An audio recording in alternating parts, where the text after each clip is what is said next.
A graça e a paz. Amém? Tem gente acordada aí, amém. Eu vi uns 4 ou 5 acordados.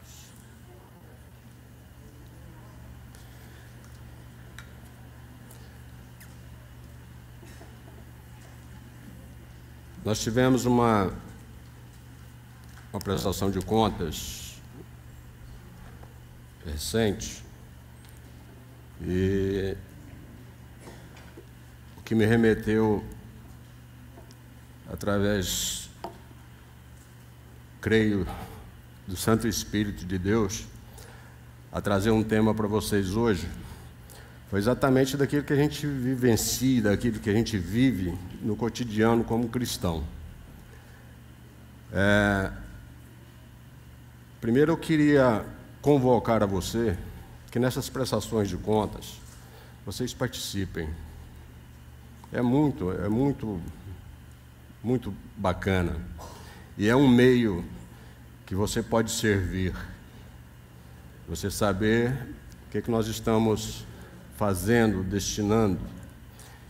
E a gente conversando aqui, discutindo alguns pontos das dificuldades que nós temos de governo, muitas das vezes na prática, porque estatutos, atas, documentos são muito fáceis de ser elaborados. E ouvindo, falando e percebendo algumas opiniões de irmãos queridos, nós temos que ser muito gratos a Deus para a base ser hoje o que ela é como igreja. Nós somos a igreja relativamente nova, com uma solidez que só Deus poderia ter feito. E nós temos um crescimento que só Deus poderia ter colocado aqui dentro dessa casa.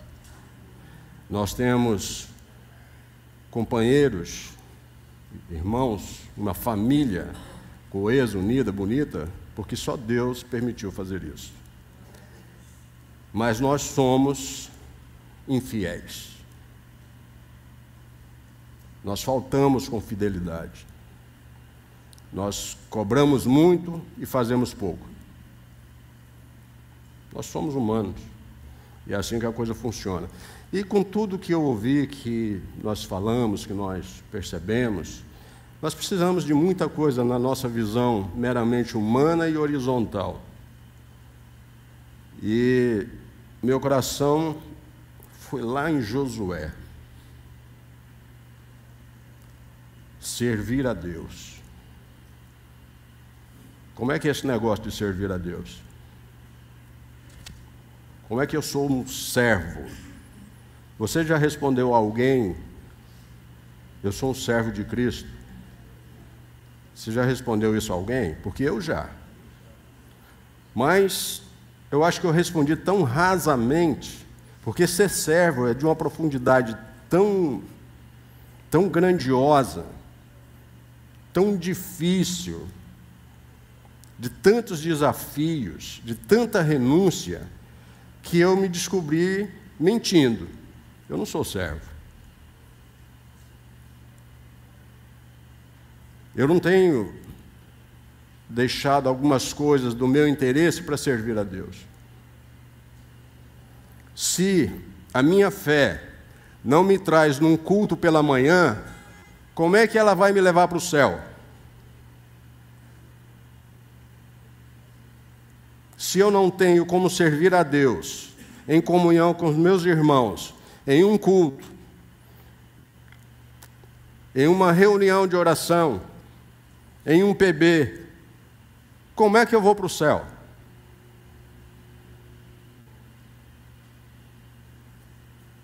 Mas nós somos bastante firmes quando nós reclamamos do calor, do desconforto, disso, daquilo outro, faltou isso, faltou aquilo, falta professor, falta isso, falta eu e você nos posicionarmos e servirmos. Está faltando em mim e em você. Isso me leva ao capítulo 24 de Josué. Eu gostaria que você atentamente acompanhasse hoje o que Deus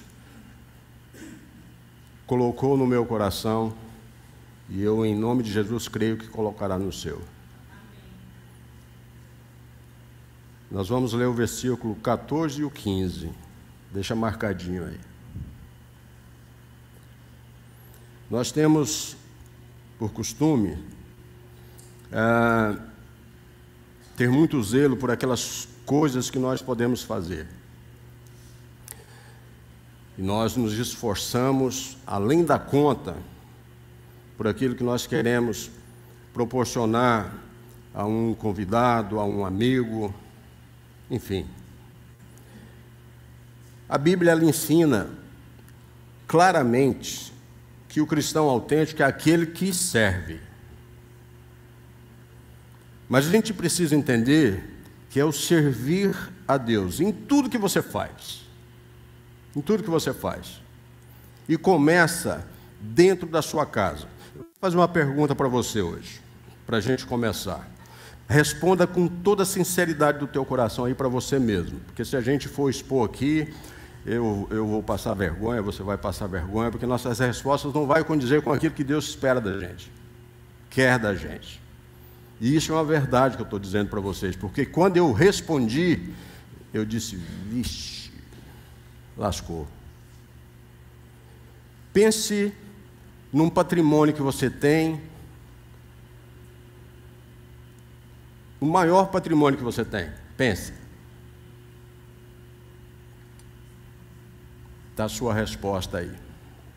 Eu tenho certeza absoluta que todos responderam para si mesmo, a minha família.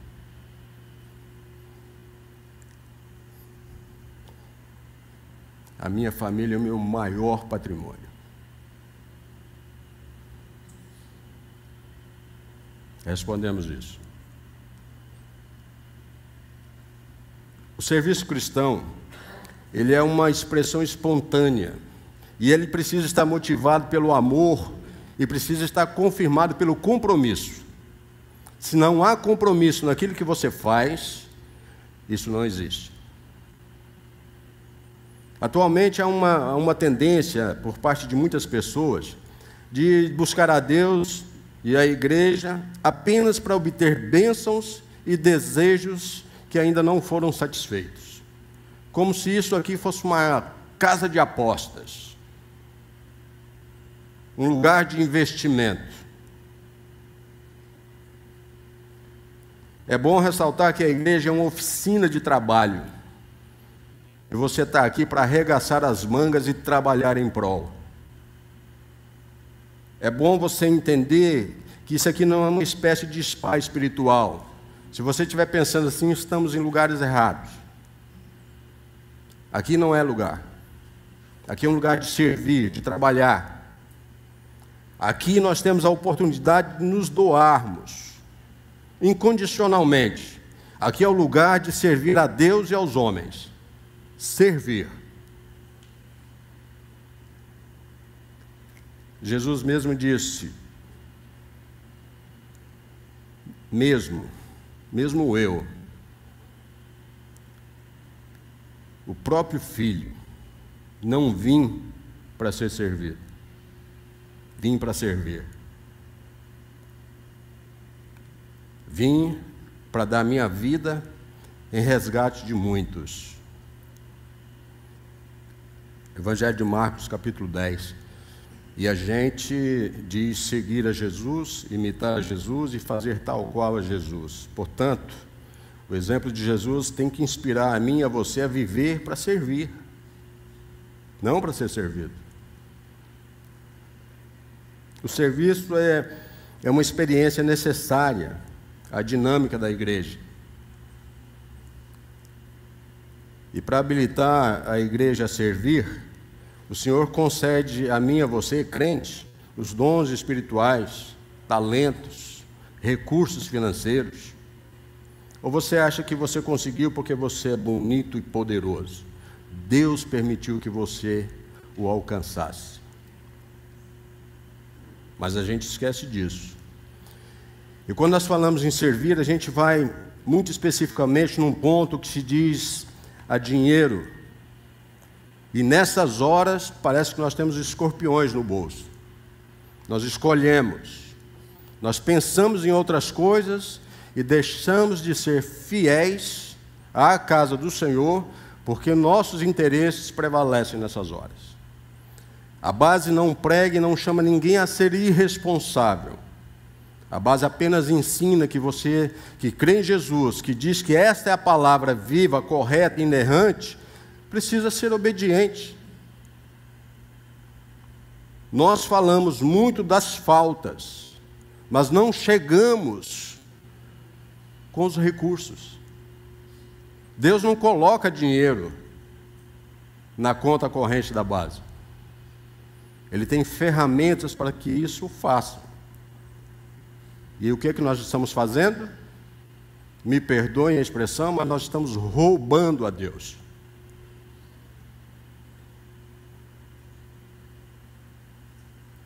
Existem coisas que muitas das vezes nós precisamos ter e ser racional ao ponto de entender que não é o meu irmão que não faz, sou eu que não me posiciono a fazer. A base com 8 anos, sabe, eu ouvi algo de um irmão aqui na prestação de contas que eu fiquei emocionado.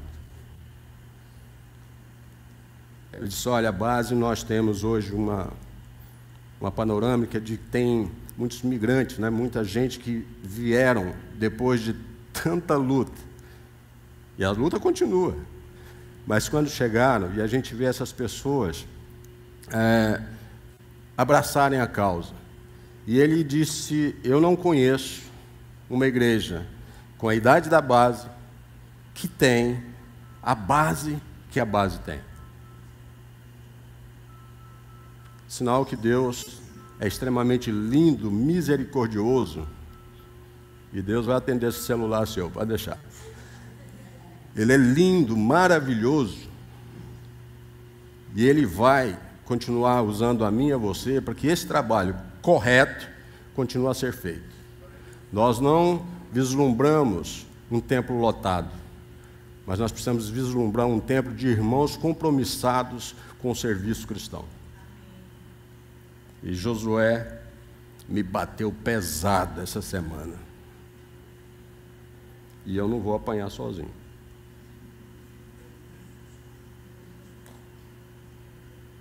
Amém?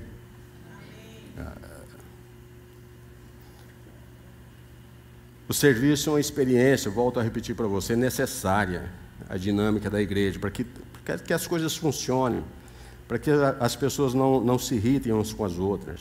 Né? É necessário, portanto, que eu e você, que todos nós exerçamos o nosso dom. Como isso? Servindo conforme a capacidade recebida. Se eu posso, eu faço. Se eu posso, eu faço. Através do serviço cristão, a gente percebe quando há um amor envolvido no servir, nós percebemos que os tristes, eles são consolados. Através de um serviço cristão coeso, alicerçado, voltado à obediência à palavra, nós percebemos que os nossos irmãos famintos, eles são saciados. Os doentes, eles são assistidos. O Evangelho é anunciado e a igreja é edificada. Isso é um serviço cristão. Com a participação, com o empenho, com o abraço honesto de todos, nós alcançamos em Jesus. Sobre servir a Deus é como fazer um curativo em você que está ferido enquanto você sangra. Porque servir a Deus muitas das vezes é quando você está no pior momento da sua vida. É quando você está sangrando e percebe que tem alguém perto de você que sangra mais do que você e você precisa esquecer sua própria ferida. É como se você fizesse esse curativo em você mesmo, você precisando e tendo que fazer em outro, incondicionalmente, independentemente de como eu esteja, servir com fidelidade, em obediência. Esse é o caminho mais nobre para servir a Deus. É não olhar as circunstâncias, é simplesmente servir.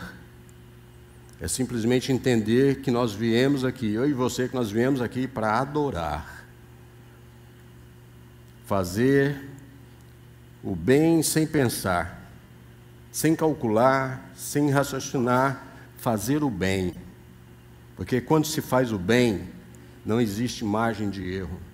Quando se faz o correto, não há margem para erro. Fazer o bem por amor ao bem e por ódio ao mal. De forma cautelosa, com oração, com vigilância, mas ao mesmo tempo com generosidade, com ousadia, com coragem, em verdade. De modo que, se de repente nos perguntasse o que nós fazemos, nós pudéssemos apenas responder: eu sirvo, porque Cristo assim o fez. É uma resposta simples, que anda tão difícil no cristianismo atual. Servindo a Deus com amor e compromisso. Foi um tema que encheu meus olhos e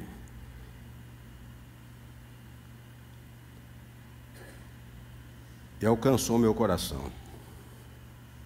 Eu preciso ter mais compromisso com Jesus. No versículo 14 e 15 do capítulo de Josué, de número 24, nós vamos aprender muito. E antes de mais nada, vamos nos situar. Josué era, então, agora, um homem de aproximadamente 90 anos, um ancião. E ele sabia que a conquista da terra estava longe de ser completada. Havia muita terra para possuir. E Josué dividiu a terra entre eles. Essa é de Asser, essa é de Simeão, essa aqui é de Benjamim. E ouvimos o povo dizer, ao abrir essa cena, que venha comigo e adentre nela, a gente ouve o povo dizer isso mesmo, né? Nós ouvimos o povo abrir essa cena, falavam assim mesmo estando aquelas terras prometidas sobre posse de inimigos, ocupada ali pelos amorreus, jebuseus e os heteus, porque eu estava tomando posse de algo que eu ainda não tinha como. A terra que havia sido prometida estava ocupada por povos inimigos. Você já viu o desconforto que é você comprar imóvel de leilão de caixa? Que o cara está dentro e você tem que comprar e tem que brigar para tirar o cara de dentro? O desconforto que é? Você imagina uma coisa dessa que você ganha, eu tenho que ir lá e lutar contra um exército porque senão eu não tomo posse. Será que, na atualidade, nós teríamos essa fé para falar, sem titubear, que aquela terra é minha? Vou mexer com isso nada, cara. Lá tem gigante, lá tem um monte de guerreiro, está todo mundo armado, nem perto eu vou passar, não quero isso não. Mas a questão aqui não é a coisa que está sendo dada. O que Deus olha nisso aqui, porque Deus, numa coisa, você pode ter certeza, Ele se preocupa com o que você precisa ter. Ele talvez não olha muito o que você quer ter, mas Ele sabe bem o que você precisa. E aqui a gente vê, a partilha aqui era uma declaração pela fé. Nós estamos dividindo uma coisa que não temos. Mas pela fé, nós tomamos posse. Falamos de um templo próprio da base. Pela fé, eu tomo posse desse local. Eu tomo posse, pela fé. E se a gente somar forças, a coisa acontece. A partilha aqui é uma declaração pela fé, de certas coisas que eles, pela direção de Deus, porque eles tinham um direcionamento de Deus, se propunham realizar através da longa luta que se seguiu, e se propôs e fizeram. E aí a gente aprende, meus irmãos, que ai das pessoas de pouca visão, ai das pessoas cujas as aspirações nunca estão a um passo à frente, ai das pessoas que não sonham, ai das pessoas que não colocam a sua fé em prática, em prova, ai das pessoas que não dão um passo à frente de suas realizações presentes, ai das pessoas que são conformadas com o que são, com o que têm e como estão. Ai dessas pessoas. É preciso vislumbrar. Há um caminho a ser percorrido. É preciso continuar. A não ser que tenhamos uma visão e sonhos diante de nós, se você não tiver isso, você nunca vai vencer. Nem material, nem espiritualmente. Você precisa ter sonhos. Você precisa alcançá-los. Foi isso que esses israelitas fizeram. Sonharam, avançaram para um futuro esperançoso. Era desconhecido, mas havia esperança, havia fé, havia como, porque quem havia prometido não era nenhum homem. Então havia um desconhecido a ser alcançado. E ao dividir entre si grandes faixas de terra, ainda ocupada pelos inimigos, eles testificam o seguinte: não olhamos para circunstâncias ou dificuldades, cremos e alcançaremos. E vale lembrar que, ainda que toda essa terra tivesse sido distribuída entre várias tribos, não foi inteiramente conquistada, se não me falha a memória, até o tempo de Davi. Era muita luta. O que havia sido conquistado naquela ocasião era a região montanhosa. Coisas difíceis, As cidades e as planícies quase não tinham sido tocadas. Então nós podemos observar também que os fortes não tomaram a melhor parte da terra por serem fortes. Percebam isso. Os ricos não compraram os melhores lugares por serem ricos, por terem dinheiro. Antes, eles procuraram se submeter à vontade de Deus sobre esse assunto, visto que Deus, ele se interessa na distribuição de bens. Então, eles foram justos.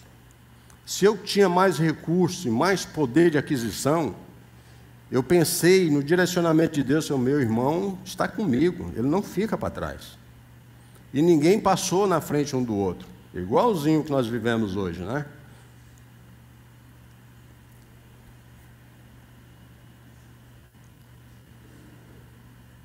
Uma pergunta que não quer se calar.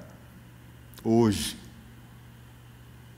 uma proposta dessa, será que nós vemos alguma aplicação desse princípio de segurar a mão do seu irmão hoje em dia, quando você pode ter o melhor e você abrir mão daquilo para que o seu irmão possa ter com você? Será que nós temos esse princípio hoje em dia? Nós temos, hoje em dia, neste dia chamado hoje, nós temos nos submetido à vontade de Deus para servir?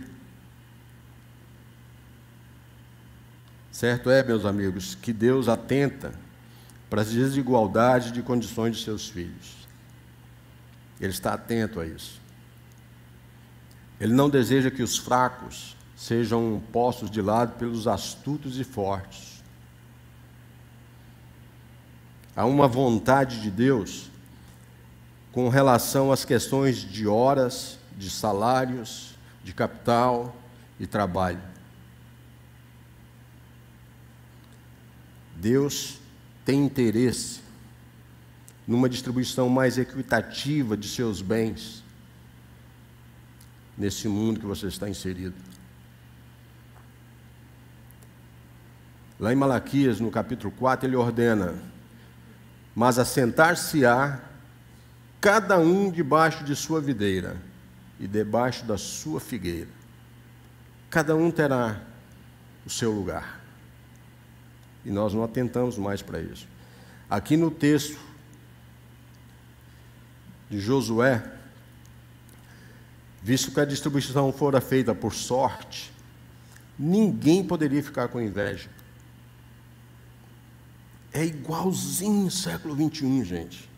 A gente divide o bolo e todo mundo, puxa a vida, está tudo igualzinho, eu estou conformado, meu pedaço é do tamanho do pedaço do meu irmão. Não é assim? Por que deu o maior para ele? Por que não sei o quê? Por que não me deu aquele? Por que o meu veio com açúcar, sem açúcar? Por que está isso? Por que não bateu foto comigo? Por que não sei o quê? Como é que é isso? Aqui a gente percebe que eles não poderiam ter invejas. Eles estavam no mesmo plano, com a mesma visão. Não são as coisas que fazem para você. É como você recebe as coisas. Se não lembra o seu nome, não chore. Deus não esquece. E o que importa é isso. Uma das maiores experiências que quase me levou a um processo de depressão extremamente profundo foi quando eu não consegui vislumbrar um sustento para minha casa. Foi quando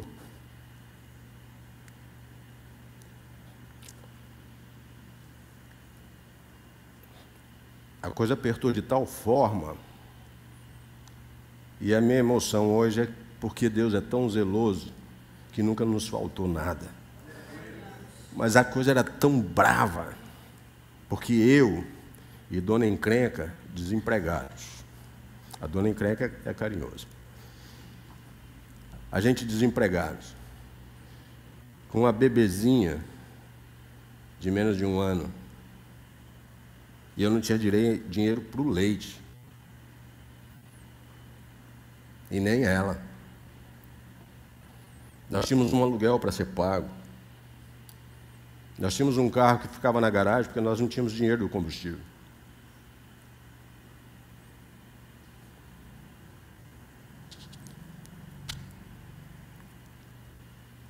Mas havia um toque na porta da minha casa. E todas as vezes que nós abrimos a porta, lá estava o nosso mantimento. E eu me lembro que todas essas dificuldades, a única coisa que nós tínhamos força, que nós nunca perdemos forças, foi para dobrar joelhos e orar e agradecer a Deus pela situação que nós estávamos atravessando. Eu não me lembro de ouvir Fátima reclamar do que estava passando. Eu não me lembro. E se eu reclamei, porque eu reclamo pra caramba, e se eu reclamei também eu não me lembro. Porque eu sabia que eu servia a um Deus que não deixaria me faltar. E assim aconteceu. Então, a distribuição, ela é feita. E ninguém deve ficar com inveja. Aqui nós vemos no texto de Josué que eles se encontraram diante da arca de Jeová, que era o símbolo da presença de Deus. E vale dizer que o que está em Josué um pouquinho antes, no versículo 3, que os levitas, eles não tinham herança, eles não tinham recebido dessa partilha, né? Eles não receberam um pedacinho da terra. Olha, tal lugar é dos levitas. Não existe isso, eles não receberam. E por quê? Porque eles foram separados para o serviço do sacerdócio. Por isso não receberam herança. Aí você diz assim, mas eles não ganharam nada. Eles ganharam tudo. Tá? É só para a gente lembrar que uns você pode até ver, e outros você pode não ver, mas recebem tal qual. Quantos espias, deixa eu te fazer uma outra pergunta, quantos espias Moisés enviou a Canaã? Quantos foram? Qual o nome deles? Você sabe, eu sei. 2, né? 2. E o nome? Josué, Calebe. Né? Só os 2. E está quente, não está? Nós estamos precisando trocar as máquinas, tá? São 9 anos de trabalho. Elas não estão aguentando mais. Deus vai prover. 2 espias, Josué e Calebe. Nós conhecemos só os nomes desses 2 que confiaram em Deus. É como se fosse a recompensa pela obediência desses 2. Foram os únicos da sua geração a quem Deus permitiu entrar em Canaã. Calebe, apesar de idoso, ele se gloriava da dureza da tarefa. O bicho estava pegando e ele estava glorificando a Deus. E o esplêndido de ver nesse homem, como ele glorificava, como ele gloriava da dureza daquela luta, é que ele dava valor à sua herança por causa da dificuldade que ela trazia junto. Não porque ela foi fácil. Porque ele olhava para aquela dificuldade e via que ali havia um oferecimento de oportunidade para que ele pudesse conquistar. E vamos falar sério. Quando a gente conquista, em meio a lutas, em desafios, quando a gente não esmorece, que a gente confia, quando nós conseguimos a vitória, é uma sensação extremamente prazerosa, ao contrário daquela que vem muito de mão beijada, com jeitinhos e com atalhos. Não é verdade? E sem dúvida, a gente aprende isso. E Calebe teve esse posicionamento. E isso me faz lembrar de uma autora palestrante americana. Eu fiquei muito sensibilizado com a história dela, com o que ela escreveu, porque ela era cega e muda de nascença. E alguém disse a seu respeito, um comentário a seu respeito, que ela era uma das pessoas mais alegres que ele havia conhecido. Embora ela fosse cega, surda e muda. Mas você é a pessoa mais alegre que eu conheço com toda essa dificuldade. Não vê, não fala e não ouve. E você é uma pessoa feliz. E ela, numa resposta muito enxuta, muito limpa, ela diz que tudo isso que ele percebia nela, que toda essa alegria, ela atribuía ao fato de ter superado as suas adversidades. E eu digo isso para você porque você precisa se colocar de forma tal de vencer a si primeiramente. Todas as suas dificuldades de ser, de estar, ser parceiro, vença essas dificuldades, porque começa em você a grande luta. Sua determinação vai te dizer quem você vai ser. Calebe era o homem mais feliz do arraial, por ter conquistado tanto e pela visão de ter muito a conquistar ainda. E era um ancião. Então vamos ao texto. Servindo a Deus com muito amor, mas com muito compromisso. Agora, temam ao Senhor, temor. Sirvam a Ele, serviço, com integridade e com fidelidade. Está na hora, meu irmão, de jogar fora essa falsa adoração. Fora os deuses que foram apresentados a você, esses deuses de desenho minúsculos. Adorem, além do Eufrates e no Egito. Lá quando a coisa estiver pegando mesmo, sirvam ao Senhor. Se, porém, você, crente, não agrada servir a Deus, escolha hoje. Não saia daqui sem escolher, sem decidir a quem você quer servir. Se for aos deuses que seus antepassados serviram, além do Eufrates, ou aos deuses dos amorreus, em cuja terra vocês estão vivendo, faça como Josué. Mas encha os seus pulmões, o seu coração, a sua mente, e diga que você e a sua casa, de hoje em diante, independentemente de qualquer circunstância, vocês servirão ao Senhor. Agora temam ao Senhor e sirvam com integridade e fidelidade. Joguem fora os deuses que os seus antepassados adoraram além do Eufrates e no Egito, e sirvam ao Senhor. Se, porém, não agrada a vocês servir ao Senhor, escolham hoje a quem irão servir. E aos deuses a que os seus antepassados serviram além do Eufrates, ou aos deuses dos amorreus, em cuja terra vocês estão vivendo. Eu, porém, e a minha família, serviremos ao Senhor. Senhor, nós te bendizemos, nós te adoramos, nós exaltamos o teu santo nome.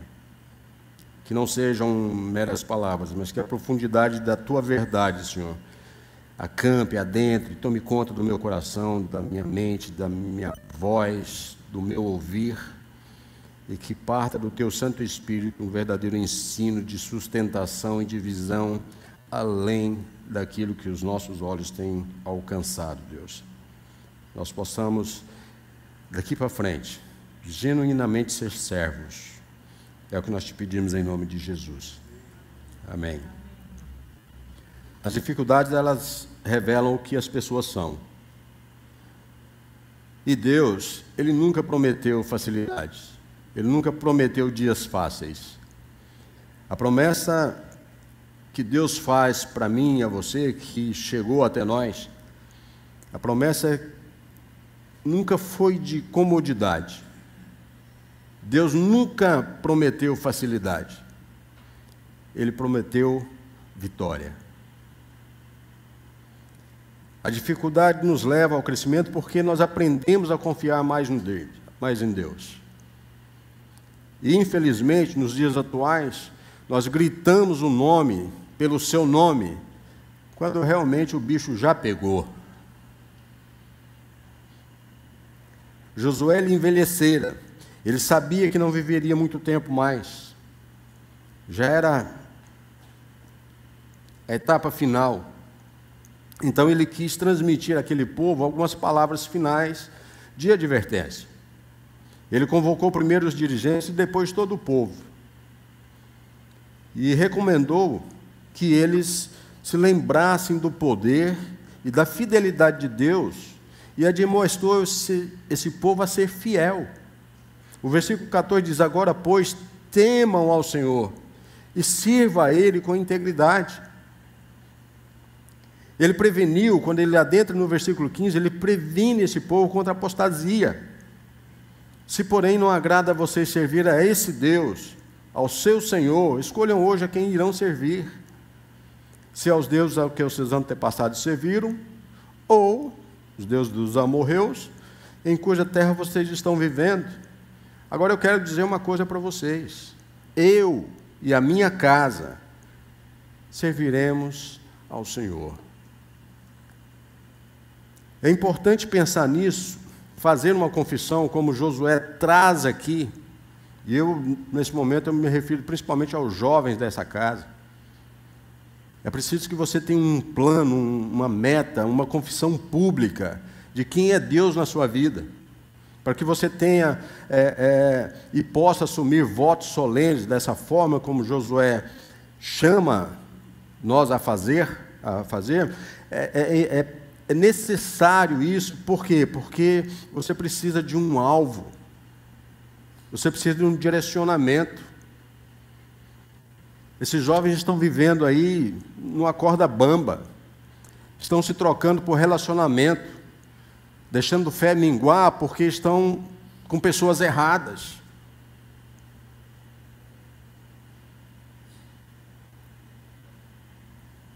É importante pensar nisso, fazer uma confissão pública, assumir votos solenes. É importante. Esses homens, eles fizeram isso, né? E eles foram fiéis às suas promessas, porque prometeram muito fácil. Mas não desista do que você promete para Deus, ou então nunca o faça. Então escolha a quem servir. É importante pensar nisso. E grandemente proveitoso, jovens, vocês se levantarem e fazer essa confissão pública por uma causa justa, por assumir um compromisso definido que vai servir de alvo na sua vida. Projetos. A turma que estão aí, né? Casamento está à porta. Oh, glória! Projetos feitos.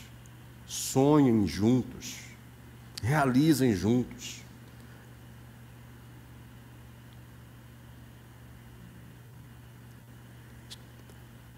Há tempos tempestuosos que, às vezes, as coisas bagunçam tanto, mas Deus conserta tanto as coisas. E quando está nas mãos do Senhor, quando a gente deixa as coisas acontecer por intermédio dEle, o sorriso volta. Paulo, quando ele escreve ao povo de Roma, acerca de confissão, ele diz assim: se com a boca você confessar que Jesus é Senhor e crer no seu coração que Deus o ressuscitou dentre os mortos, você será salvo. Mas ele completa: porque com o coração se crê para a justiça, e com a boca se confessa para a salvação. Há sempre algo que você precisa perceber antes e depois, no durante. Josué, no versículo 21, um pouquinho adiante, ele registra que o que o povo disse naquele dia lá. Quando foram convocados a fazer tal coisa, eles disseram: não. Resposta do povo: antes serviremos ao Senhor, antes de qualquer coisa. Servir ao Senhor é um ato de humildade, principalmente nos dias de hoje, coisa tão escassa. É um ato de humildade em que todas as atitudes precisam glorificar e exaltar o nome do Senhor, e não visar lucro. O serviço a Deus é graça, e quem serve entende que tudo que se tem na vida é da gratuidade do Senhor. Nada mais justo do que retribuir em ação a Ele o que vai edificar a sua igreja. E o que nós fazemos? Roubamos dele. Pense em um patrimônio que você possui. Nós perguntamos isso no início. Pense. E você pensou na sua família. Nós respondemos isso. Porque é sim a sua família. O patrimônio maior. É o maior patrimônio que você possui. Bens, diplomas, sucesso profissional perdem o significado sem a felicidade de uma família alicerçada. Não adianta pensar que tem tudo e não ter um lar saudável. Não é prudente você alçar voos, alcançar voos solitários, fazendo carreira solo. Você precisa das pessoas. Não é coerente ser uma pessoa acessível para os estranhos e incomunicável dentro da sua casa. Não é racional, meu irmão. Não é racional você ser amável com os outros e um cavalo dentro de casa.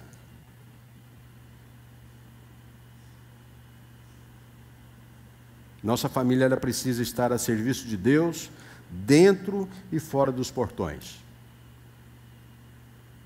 Deus ama a família, é a instituição dele, foi ele que instituiu, e ele não abre mão dela, não abre, por ser por ser uma agência do seu reino na terra, é a família, é o maior bem que nós temos. Josué, o grande líder que substituiu Moisés, deu testemunho diante de toda a nação. No versículo 15, ele diz que ele e a sua casa, eles serviriam ao Senhor. Em momento algum ele se posicionou individualmente. Eu farei, eu servirei, nós serviremos. Josué tinha prestígio, tinha bens, tinha sucesso, era famoso, mas nenhuma conquista pessoal diminuiu o propósito de consagrar sua família a Deus. Nenhuma das conquistas dele fez com que ele esquecesse, em momento algum, de consagrar sua família a Deus. Homens, maridos, só vou perguntar por uma questão de prática, mas eu tenho certeza que todos os dias vocês oram pelas suas esposas.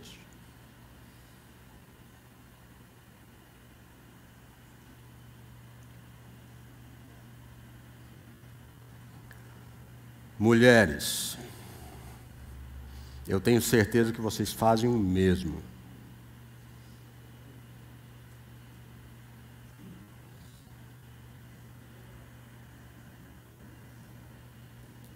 Buscamos a prosperidade financeira e o sucesso profissional.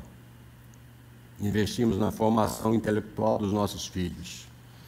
E às vezes nos esquecemos de quem é nosso parceiro. E esquecemos mais ainda de juntar essa parceria e nos unir ao grande parceiro. Às vezes nós não oramos pela nossa esposa. A gente diz, ei, chega aí, vem me ajudar aqui a orar para a gente conseguir comprar tal coisa. É isso que nós estamos fazendo, gente. Que propósito há? Vamos botar o joelho no chão aqui, porque o cartão estourou e nós precisamos pagar. Faz parte, né? Mas como é que você está servindo? De que maneira nós podemos servir a Deus na família? Começando a servir dentro de casa. Buscamos prosperidade, investimos na formação de filhos, nós disputamos o nosso lugar ao sol. Às vezes, até se precisar, nós vamos para a via de fato. Mas nós nos defendemos do jeito que dá. Está errado. Seus planos, eles precisam ser divididos com aquele que sabe do final. E embora essas bandeiras que nós falamos aqui, elas sejam legítimas, né, de lutar pelos filhos, de conforto no lar, isso não é errado. Mas isso não é tudo. E embora essas bandeiras sejam legítimas, nada nos aproveitará, nós vamos poder aproveitar se descuidarmos do principal. Se colocar nossa família no altar do Senhor, para servirmos com alegria e fervor, essas coisas serão maravilhosas. Elas vão ser acrescentadas. Mas se você enfatizar primeiro as coisas e esquecer da sua família, não faz sentido. Eu vi uma foto de um casal e de uma princesinha, e retrata muito no que eu vislumbro de que Deus quer nós como família. E havia Como é que a gente fala quando você bota uma foto e bota o que a gente escreve lá? Como é o nome que se dá? Legenda. Eita, nós. E havia uma legenda que me chamou muita atenção. Quando estamos juntos, a vida tem mais sentido. É mais alegre. A vida é mais feliz. É isso.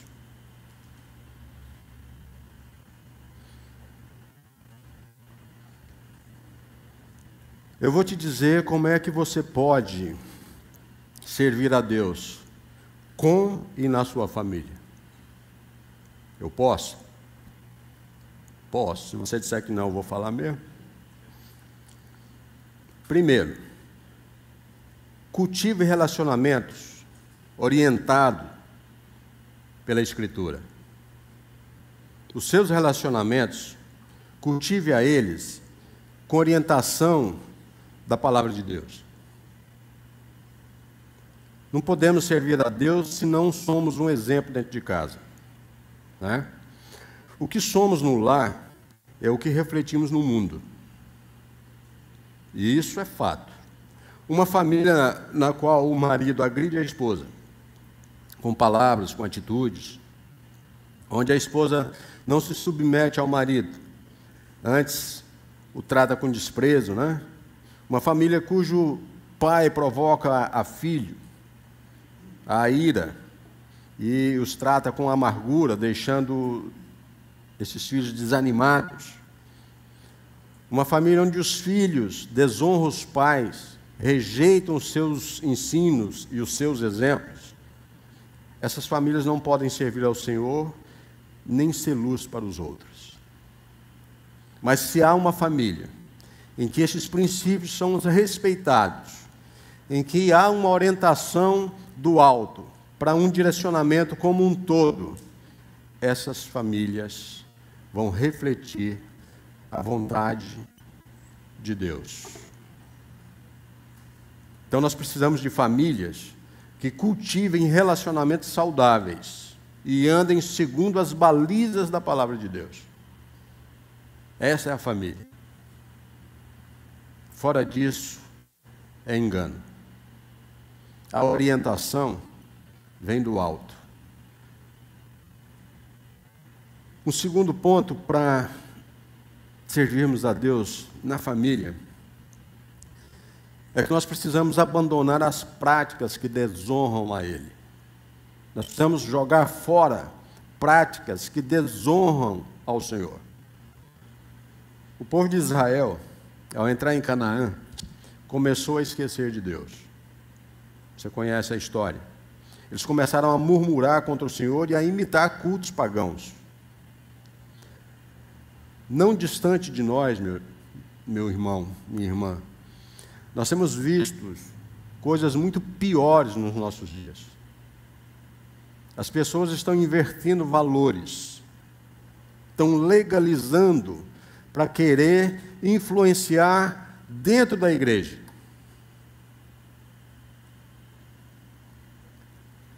Pessoas que se entregam à imoralidade, à idolatria, fazem alianças perigosas, acabam destruindo a família, o bairro, a cidade, o estado, o país, a nação. O pecado, ele é sorrateiro, ele é muito sutil. O diabo é um estelionatário e o pecado é a fraude. E ele usa o estelionato com a maestria que a fraude tem tomado conta daqueles que se dizem cristãos. Assunto complexo, né, de tratar dentro de igrejas, com a questão de dinheiro, dessas coisas todas. Mas são complexos, são difíceis, são alguns detalhes, às vezes, que pesa, né, ao falar, mas são difíceis, assim, por falta de entendimento, por falta de discernimento por ignorância espiritual, por ignorância de não entender o que se lê, de não dar ouvido ao que se ouve e de não botar em prática aquilo que se deve aprender. Nós queremos o que há de melhor, nós queremos conforto no templo, prédio próprio, equipamentos de ponta, nós queremos tudo do bom e do melhor, mas nós não somos o melhor, e nós precisamos ser o melhor, nós precisamos ser o sal. Não são as coisas que têm que ser melhor. Eu sirvo a Deus com fidelidade, eu sirvo a Deus com as primícias das minhas rendas, dos meus dons e talentos, eu sirvo. Ou como diz o cearense, eu estou botando boneco para fazer. Eu estou botando dificuldade para chegar.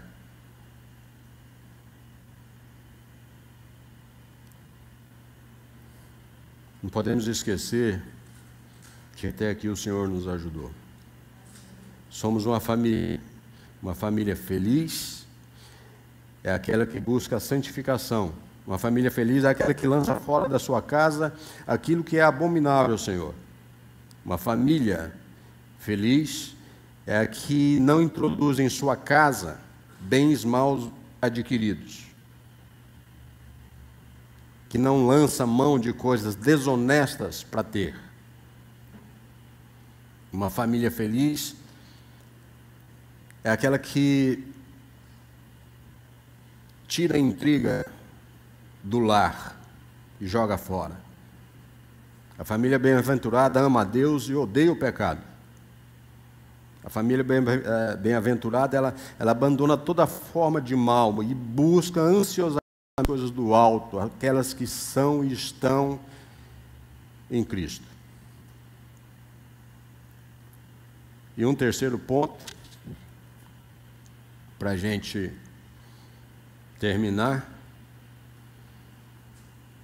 nós precisamos renovar. E isso é urgente. Propósitos elevados que glorificam o Senhor. Nós precisamos buscar isso mais, renovar em nós esses propósitos. Nós precisamos constantemente rever nossos conceitos e valores.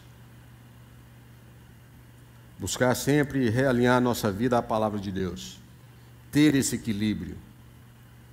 Nós devemos restabelecer a prática do culto doméstico.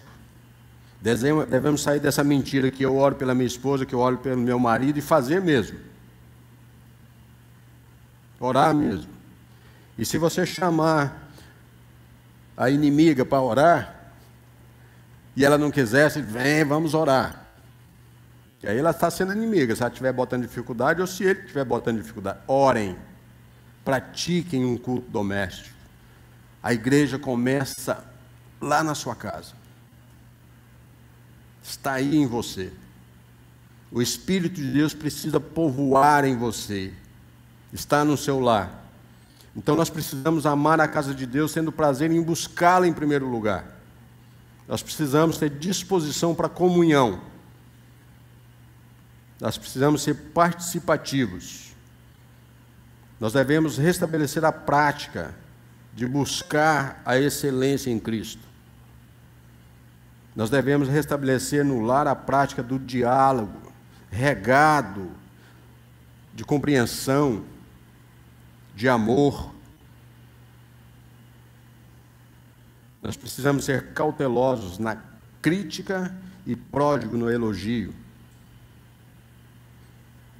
Ter disposição para perdoar e jamais mágoas no coração. Investir mais e cobrar menos. Nós precisamos fazer da nossa casa o melhor ambiente que há para se viver.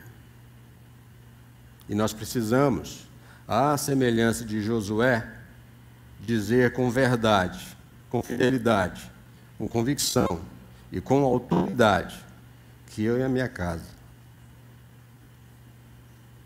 nós, está fraquinho, mas está valendo. Isso é edificação. Isso é compromisso. Isso é servir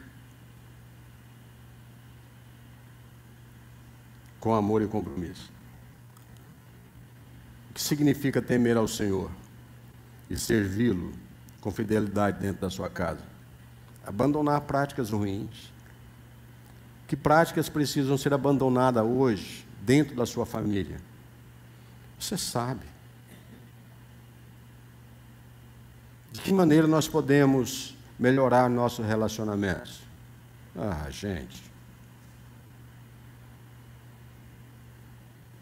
Quando os crentes se dispõem a servir o reino de Deus, com amor, com compromisso, as necessidades são atendidas. A obra de Deus, ela prospera, se fortalece e todos são abençoados.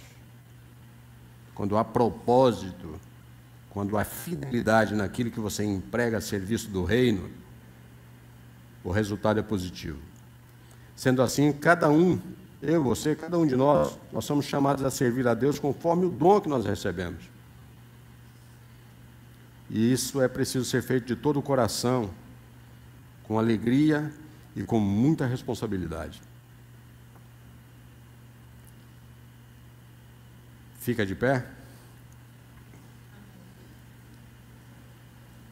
Servir a Deus é bênçãos sem fim. Glórias a Ele. Porque hoje é um dia a mais que Ele preparou para mim e para você. Então sirva a Ele. Os dons para servir a Deus são diferentes para cada pessoa. Não são iguais. Entretanto, a essência desses dons é a mesma.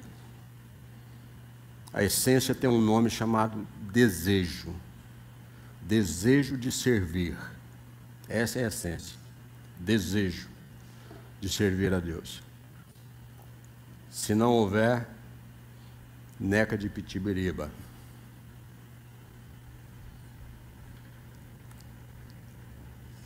Eu queria que você repetisse comigo. Eu gostei do que a Dini falou. Fala comigo aí, eu quero que você fale comigo também. Se for para servir a Deus ou morrer, que eu morra servindo. Que isso seja uma verdade que você leve com você hoje para a sua casa, amém? Senhor, nós oramos, nós te bendizemos, nós exaltamos o teu nome. Nós somos gratos por tudo aquilo que tens feito na sua casa, em meio à nossa família, em nosso coração, em tudo aquilo que nós empreendemos, Senhor. Que seja único e exclusivamente para exaltar e glorificar o teu santo nome. Que nós tenhamos mais visão de reino, Deus, mais compromisso, alicerçado na verdade da sua palavra, Senhor. Nós te bendizemos por todos os êxitos que nós alcançamos, porque sabemos que o Senhor o fez ser. E é em nome de Cristo Jesus que nós nos comprometemos, Pai, a cada dia, honrando ao seu nome, não olhar para as dificuldades e circunstâncias, mas em qualquer adversidade, em qualquer momento da nossa vida, sendo ele bom ou ruim, nós assumimos o compromisso de servir a Ti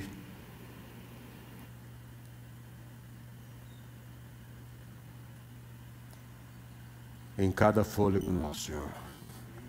Nós oramos, nós te bendizemos, nós exaltamos em nome de Jesus. Amém.